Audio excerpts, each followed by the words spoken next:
What if a simple test done at birth could mean the difference between life and loss?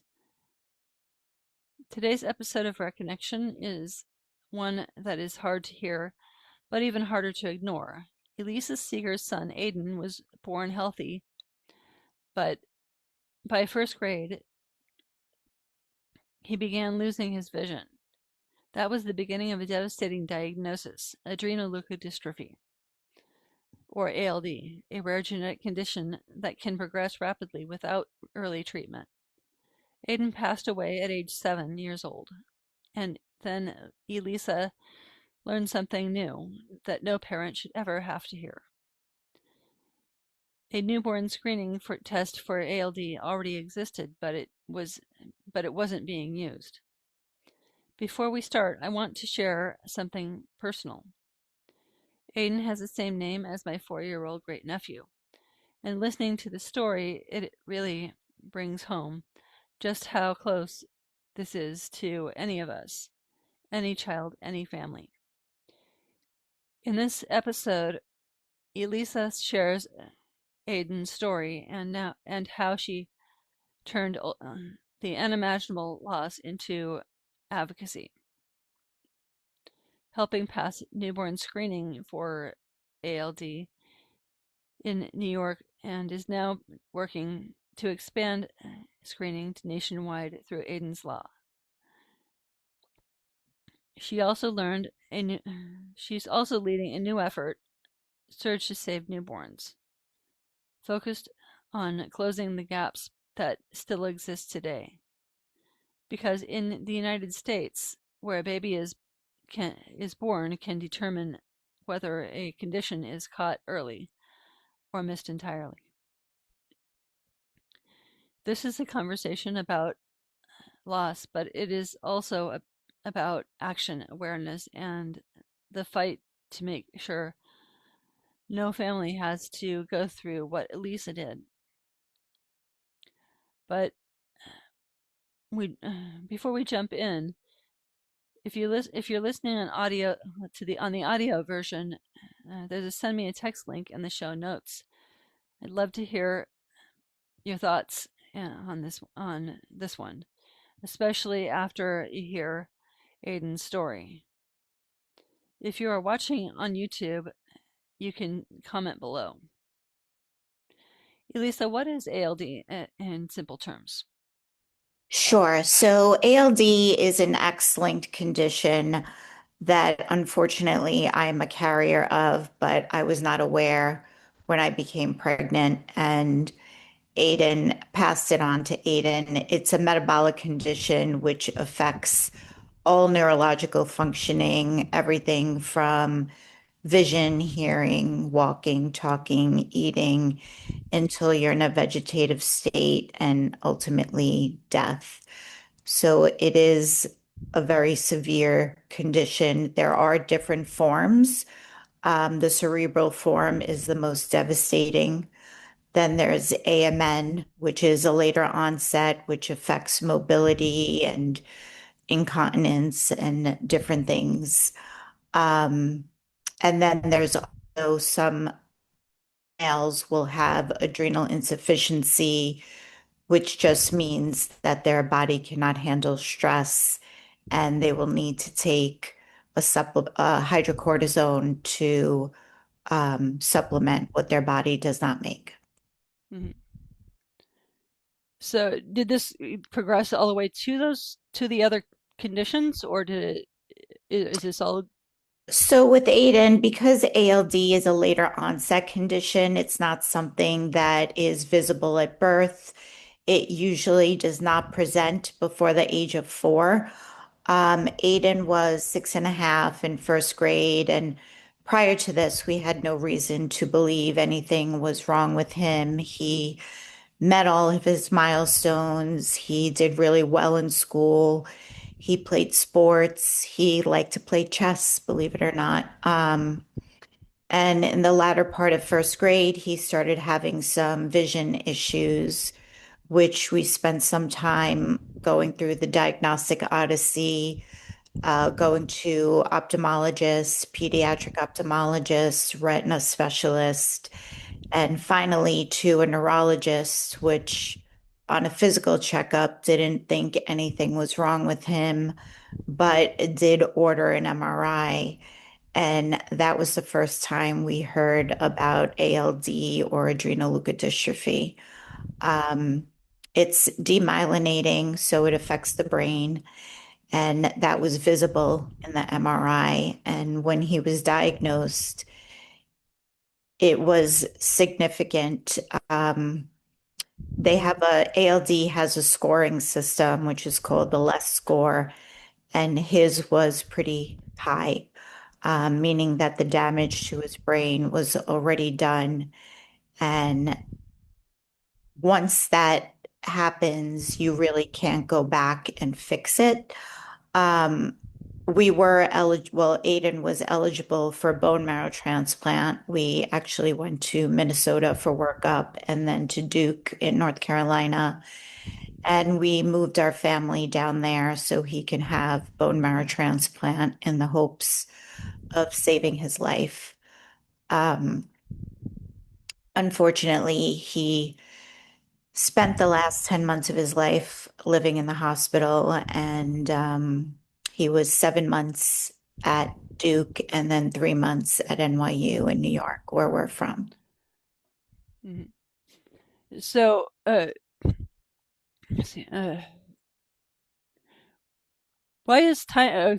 See, um,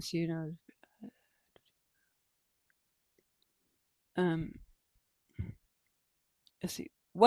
So see, you said that Aiden's first signs were the vision. Were there? Did you anything Yeah. notice anything else early on? He was having some issues, which I think again contributed to the vision. His writing was not in a straight line on the paper. It was kind of writing on an angle or off the page. But I think again, of course, that was attributed to the problems with his vision. Mhm. Um, let's see. And I know you said you went to a I know you went to a vision specialist was the first place you went. Yes, And because he thought, of course, oh, he just needs glasses. It's not a big deal. Um, but we were very wrong in that. yeah. Um, what do you wish you had known but what do you wish you had known before when he was born? I wish that newborn screening for ALD was available and being used in New York in 2004 when he was born. But that's not the case. And that's why we had no idea that he had this silent killer. If we would have known at birth, Aiden could have been monitored and treated before the onset of symptoms, therefore saving his life.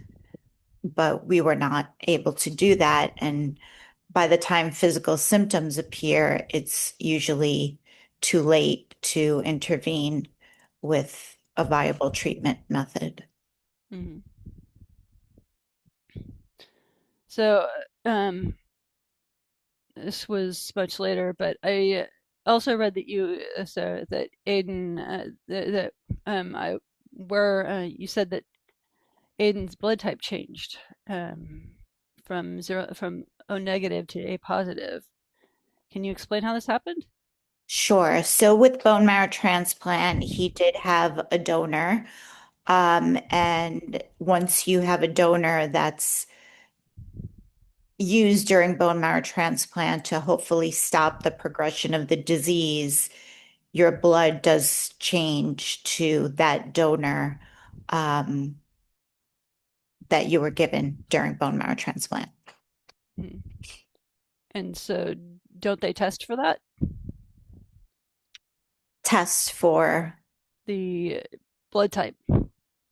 yes, they did test for the blood type, but this was his donor match. So this is what was used for the bone marrow transplant. Hmm. Mm. So, why do newborn screening programs vary by? See, so, oh, jumping into this is a different topic here. Uh, why do newborn screenings vary by state? There's so many variables by state, and I learned that after Aidan's Law was signed here in New York. Um, we started the foundation in late 2012 after Aidan's passing, with our number one focus was newborn screening. We wanted to ensure that other families and other children did not go through what Aidan did. And in New York, it did take a couple of months to get that up and going. Um, but what we've realized over, doing this work for over a decade is that funding is really the number one reason why states cannot move forward. There's many conditions that we can be testing for right now, and the holdup is the funding that goes Mm-hmm. with that. Mm-hmm. So, what causes the delays in adopting recommended screenings? So as I mentioned, the number one reason is funding to the state. Then there is other issues. It's personnel. Do they have the right personnel to do the work? There's reagents that are needed for the specific tests. Um, it might be a space issue. Does the lab actually have the space to add a new condition? Um, yeah, is it equipment? Depending on what the test, they might not be able to put that test with others that they are already testing for, so they might need a new piece of equipment. But when you put all of those things together, you realize that that all takes money, right? And if they don't Mm-hmm. have the money to do that, they can't move forward with adding any conditions. Mm-hmm. So, I see. Can you explain Aiden's law and what would change? What it would change? Sure. So we advocated for Aidan's Law, as I mentioned, starting in late 2012. And we had a bill both in the Senate and the Assembly in New York. And we were targeting members of the Health Committee to have this signed. We were successful, and it was signed March 29th of 2013. And what Aidan's Law does is it adds that test at the newborn screening lab. So every baby born in New York State has been tested as of December 30th, 2013. Mm-hmm. And I know you're trying to expand that nationwide also. Yes. So after that happened, I realized, well, what about the rest of the country? I feel that every baby born in this country deserves the same chance at a normal, healthy life. Um, it should not depend on your zip code, whether your child lives or dies. So we did start advocating in other states. And as of today, we are testing for ALD in 48 states. But you Great. can see how slow the process has been. It's 13 years later, and it's been a very slow process to get to the 48 states, and we still have two more to go. So, what seems to be the challenge there? As I mentioned, the number one challenge is money. Some states just, need legislation or have different barriers in place. But yes, it's been a slow process, and as a smaller organization, um, just a lot for us to tackle. Mm-hmm. So, what does Surge to Save Newborns aim to fix immediately? So the Search to Save Newborns is modeled after the Special Diabetes Program that came about in 1997. So it is funding that is directed to do research and help with diabetes and find cures. So using that model, what we're trying to do with the Surge to Save Newborns is the same thing. We're trying to have money go directly to the states so they can implement sooner rather than later. As of today, it takes a decade or more before 50 states are testing for any condition that is federally recommended. And when I say federally recommended, a condition is nominated to what used to be, which is now not in place, the Secretary's Advisory Committee on Heritable Disorders. That committee would then review the condition, vote on it to make sure it fulfills the main criteria being, is there a valid test for the condition? And is there a viable treatment in place once the baby is diagnosed? Those are the two main elements of what they're looking for. So once the evidence review has been gone through, the Secretary of Health will sign off on it, and then it can take, as I mentioned, a decade or more before 50 states are testing, with the main reason being they don't have the money to do so. So the Surge to Save Newborns, we had a study done, and the study came up with not only all the conditions on the RUS, but two more conditions that have not been nominated and approved as yet. So that dollar amount would be approximately $35 million dollars a year for 5 years. So $173 million dollars total. And that would ensure that every state is RUSP compliant, and RUSP is the Recommended Uniform Screening Panel, Hmm. which is under federal supervision. So that's what we're looking to do. And we are hoping, of course, this model is successful so we can keep that going. Because of course, there's many other rare conditions coming through the pipeline, and we want to ensure that every condition that can be tested for is tested for. Right. Uh, so I don't know if you're familiar with the Every Life Foundation, but they have a newborn screening boot camp. And one of the things they mentioned at the first newborn screening boot camp that I went to, they actually mentioned that some of these conditions are picked up on accident. Yes, Uh, so it's kind of great. So yes, because I know some conditions uh, they'll never test for that right. are uh, just fluke that they actually happened. Uh, But it's so important to pick up those secondary conditions as well, just because if there's not a treatment right now, the earliest diagnosis can help with that, right? And yeah, help also the families not live through a diagnostic odyssey, and give them that information at the earliest possible moment where they can put whatever is already established care to at least have some quality of life and hopefully, right, look into possible research or treatments for the mm-hmm, future. mm-hmm. Yeah. I actually know somebody who was actually misdiagnosed, was actually diagnosed by a fluke by one of those flukes. So it's Okay.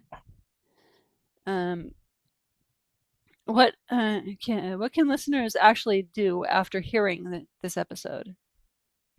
I would love for listeners to go to the website Surge to Save Newborns, write to us, help us advocate. There is a letter on there where you can sign up and it will go directly to a member of Congress, depending on where you live, to support this.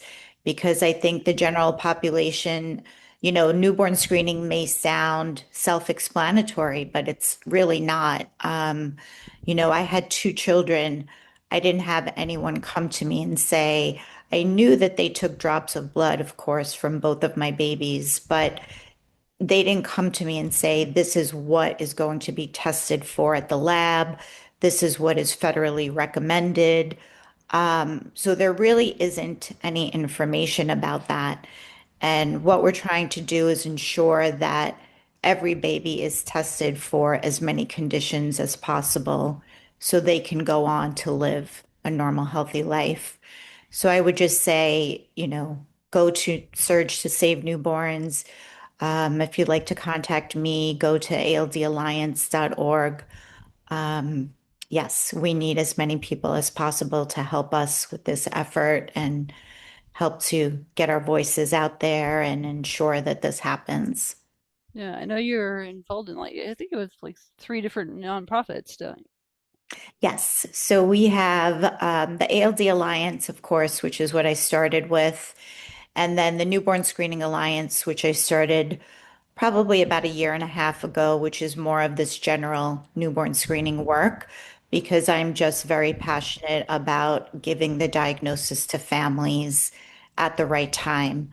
And I don't think my condition is more important than anyone else's. I think we just need to advocate and work together to ensure our families are getting the right diagnosis when they can Mm. actually do something about it. Um, so can you talk any about the other your other foundations? Sure. So, as I mentioned, the ALD Alliance, what I started with, we started that in late 2012. Our primary focus, newborn screening, but we also have other um, elements that we do. We do have an annual meeting, which brings together physicians, families, newborn screening programs, and industry. So we're together for 4 days. Basically, we start with a roundtable on Wednesday just to talk about newborn screening. The 2 days, Thursday and Friday, are usually the full day of presentations specific to ALD, and that can cover family stories, any advances in neurology or endocrinology, um, presentations by our industry partners and what they are doing with treatments, and then presentations from newborn screening programs to let us know how they are doing with the implementation of ALD, how they are telling families of the diagnosis, if they're having any issues with the testing. And then the Friday into Saturday is just for families. So we try to have some time together to just have our families come together and have that time to converse with each other and know that they're not alone in what they're going through. Um, the Newborn Screening Alliance, as I mentioned, is something newer that I started a little over a year ago, because a lot of the work that I've been doing is helping other conditions move through the process of being added to the recommended uniform screening panel. Um, and I just feel very, very passionate again in ensuring that our babies can be tested at the right time. So with that, Surge to Save is part of that initiative, as well as working on Newborn Screening Saves Lives reauthorization, which has not been reauthorized for many years due to privacy issues with the dried blood spots. And then also working on a replacement for the Secretary's Advisory Committee, which was disbanded back in April last year. So having meetings with HHS and trying to work on those three specific initiatives for newborn screening to change the landscape of it. Mm. So when you see who's who's championing the bill? Who's in charge of the bill or who Of introduced it the on search. Surge to Save? So we don't have a bill as yet. That's the next steps. We're working on the bill language and finding our champion to basically introduce this and yes, hopefully make it happen. But we have a lot of patient advocacy groups that have signed on to support Search to Save. I have had meetings with HHS to make them aware that we're working on this. Um, so just trying to put all the pieces together. Okay, so what about Aidan's Law? There was I know Well, there was that one had a I think that one was already introduced. Yes, so that was introduced in 2013. That was signed March 29th of 2013, and that actually went into place December 30th of 2013, where every baby born in New York State started being tested for ALD. So that was added to the panel December 30th of 2013. Great. So, and you said it's in 48 states now? 48 states right now. So we're, very excited about that. And hopefully we'll be at 50 at the end of this year. At least that's our hope. Um, yeah. And just trying to help families with wherever they are in their journey, whether it's an early diagnosis or a late diagnosis, unfortunately, which still continues to happen in states that have not adopted ALD newborn screening until more recently. So we still have those calls, which of course are heartbreaking. Um, yeah. So again, our goal is to make newborn screening more uniform and cut down the time to implementation from 10 years or more to 5 years or less with this funding. So that's our ultimate goal. Mhm. So, this is a question I missed, I think. How many conditions today still rely on early detection but lack equal access?